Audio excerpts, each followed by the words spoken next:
একজন ভারতীয় অভিবাসীর ছেলে ছোট্ট শহর ভার্জিনিয়ার পোকোসন থেকে উঠে এসে আজ কোটি কোটি মানুষের অনুপ্রেরণা। তিনি হলেন বাইজু ভাট। ৪০ বছর বয়সে ফোর্বস ৪০০ তালিকায় জায়গা করে নিয়েছেন আমেরিকার কনিষ্ঠতম বিলিয়নিয়ারদের মধ্যে। গুজরাটি অভিবাসী বাবা মায়ের একমাত্র সন্তান বাইজু ভাট। তার বাবার আমেরিকায় আসার উদ্দেশ্য ছিল পিএইচডি করা, কিন্তু হঠাৎ কিডনি ফেইলিওরের কারণে তাকে পড়াশোনা ছেড়ে চাকরি নিতে হয়।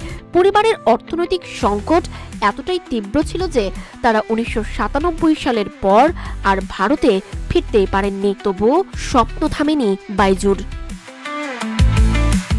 স্ট্যানফোর্ডে পড়াশোনার সময় ভ্লাদচেনেভের সঙ্গে পরিচয়, আর সেখানেই জন্ম নেয় এক বিপ্লবী আইডিয়া, রবিনহুড। ২০১৩ সালে তারা একসাথে চালু করেন এই স্টক ট্রেডিং অ্যাপ, যা দ্রুতই পরিবর্তন করে দেয় আমেরিকার বিনিয়োগ জগৎ।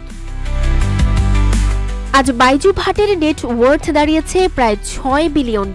রবিনহুডের মাত্র ৬% শেয়ারই তাকে নিয়ে এসেছে এই উচ্চতায়। ২০২৪ সালে কোম্পানির রেকর্ড $৩ বিলিয়ন রেভিনিউ, যা মূলত ক্রিপ্টো লেনদেন আর নতুন ফিচারের মাধ্যমে ঘটেছে।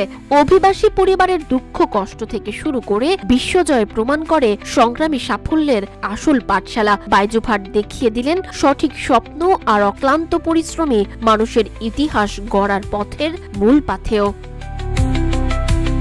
সানজিদা আফরিন, সোনিয়া, রূপালী, বাংলাদেশ।